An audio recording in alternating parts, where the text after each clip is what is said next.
भक्तों, ओम नमः शिवाय, श्री शिवाय नमस्तुभ्यम, जय श्री महाकाल। जी हाँ भक्तों, क्या आपका भी जो बच्चा है उसका जो मन है वो पढ़ाई लिखाई में बिल्कुल भी नहीं लगता। आप लोग बहुत ज़्यादा परेशान रहते हो उसकी पढ़ाई को लेके कि आखिरकार हमारा जो बच्चा है वो पढ़ता क्यों नहीं है। जब भी आप उसको पढ़ाने के लिए बैठाते हो तो कहीं वो घूमने चला जाएगा, कहीं खेलने चला जाएगा, कहीं कुछ करने लगे, कहीं कुछ, लेकिन पढ़ेगा बस बिल्कुल भी नहीं। आप लोग बहुत ज़्यादा परेशान रहते हो उसकी पढ़ाई के लिए कि आखिरकार हमारा जो बच्चा है वो पढ़ेगा कब। आपने उसको हर एक तरह की सुख सुविधा दी है, ठीक। आप बहुत अच्छी उसको स्कूल में डाल के रखा है, बहुत अच्छा कोचिंग ट्यूशन दे रहे हैं, हर एक चीज़ दे रहे हैं, लेकिन फिर भी जो बच्चा है उसका जो मन है वो पढ़ाई में नहीं लगता। तो आपको अब परेशान होने की बिल्कुल भी आवश्यकता नहीं है, क्योंकि आज जो मैं आपको उपाय बताने वाला हूँ, अगर आपने केवल और केवल उसको ही कर लिया तो अवश्य रूप से आपका बच्चा पढ़ाई की ओर आकर्षित होगा ही होगा। देखिए, आज जो मैं आपको उपाय बताने वाला हूँ वो पूज्य गुरुदेव की ही कथा सुन के और बहुत अच्छे से समझ के आपके लिए लेके आया हूँ। तो बस उपाय ध्यान से सुन के अच्छे से करिएगा ज़रूर, ठीक। लेकिन उसके पहले चैनल पे अगर पहली बार आए हैं और आवाज़ मेरी पहली बार सुन रहे हैं तो वीडियो कर दे लाइक और चैनल को भी कर लें सब्सक्राइब, ताकि पूजनीय पंडित प्रदीप जी मिश्रा के रोज़ नए नए उपाय सबसे पहले मैं आपको प्राप्त करा सकूं, ठीक। तो देखिए, जो हमारा सबसे पहला उपाय है, इस उपाय में आपको करना क्या है।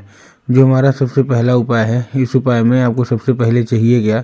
सबसे पहले जो आपको लेना है वो 3 काली तिल और साथ में आपको 1 धतूरा लेना है। क्या लेना है? 3 काली तिल लेना है और साथ में आपको 1 धतूरा ले लेना है, ठीक। अब देखिए, काली तिल और काली मिर्च में ना बहुत सारे लोग कंफ्यूज होते हैं कि काली तिल क्या है, काली मिर्च क्या है, हमको थोड़ा साफ साफ बताओ। तब गुरुदेव ने साफ साफ बताया है कि आपको क्या लेना है। आपको लेना है केवल और केवल काली तिल, साथ में आपको लेना है 1 धतूरा, ठीक। ले लिया धतूरा। अब धतूरा लेने के बाद आपको करना क्या है।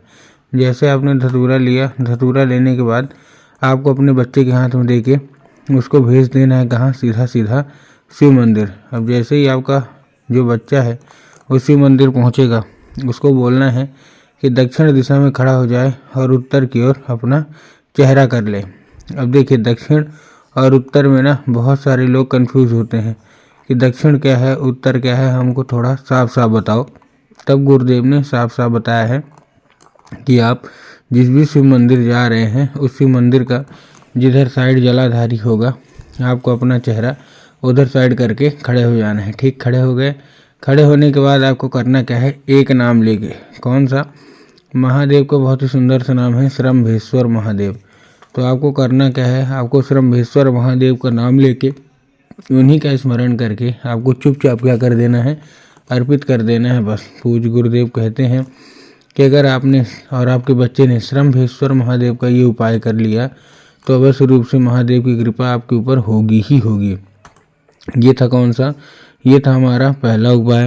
अब हम चलते हैं अपने दूसरे उपाय की ओर। अब देखिए, जो हमारा दूसरा उपाय है, इस उपाय में आपको करना क्या है। जो हमारा दूसरा उपाय है, इस उपाय में सबसे पहले आपको जो चाहिए क्या, केवल और केवल आपको एक लाल फूल चाहिए।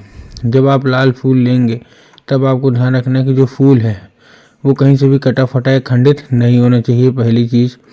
दूसरी चीज़ आपको ध्यान रखना है कि जो फूल है वो अगर गुलाब को मिल जाए तो बहुत अच्छी बात है, ठीक। तो आपने फूल ले लिया।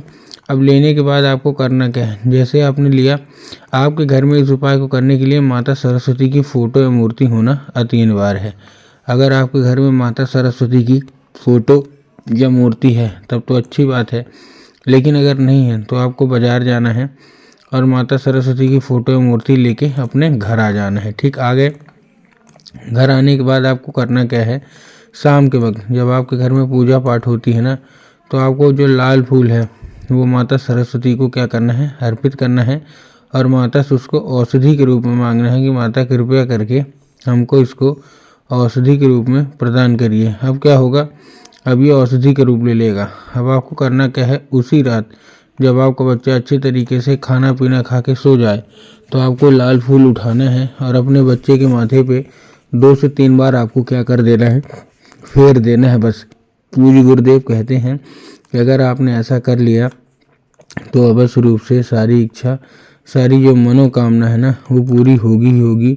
और आपका जो बच्चा है वो अवश्य रूप से पढ़ाई की ओर आकर्षित होगा ही होगा, क्योंकि उस फूल के जरिए स्वयं माता सरस्वती उसके दिमाग में प्रवेश करेंगी। ये था हमारा दूसरा उपाय। अब हम चलते हैं अपने तीसरे और आखिरी उपाय की ओर। अब देखिए, जो तीसरा और आखिरी उपाय है एक पान के पत्ते का उपाय है। तो इस उपाय में आपको एक पान का पत्ता चाहिए। पान के पत्ते के ऊपर आपको शहद का लेपन कर देना है। ठीक, तो पान का पत्ता हुआ, पान के पत्ते के ऊपर शहद का लेपन हो गया, जो चिकना साइड होता है पान का ना उधर साइड। इतने के बाद अपने बच्चे के हाथ में देखिए, उसको भेजिए कहाँ, सीधा सीधा शिव मंदिर। अब जैसे ही आपका बच्चा शिव मंदिर पहुँचेगा, उसको बोलिएगा कि माता शोक सुंदरी की जगह पे अर्पित कर दे। माता शोक सुंदरी की जगह कहाँ होती है? जलाधारी के बिल्कुल बीचों बीच। तो बस वहीं अर्पित करवा दीजिए। बस 1 से 1.5 महीना रुक जाइएगा। इतने में आपका बच्चा है ना, वो बिना कुछ बोले बिना कुछ कहे अपने आप केवल और केवल पढ़ाई ही पढ़ाई करेगा ही करेगा।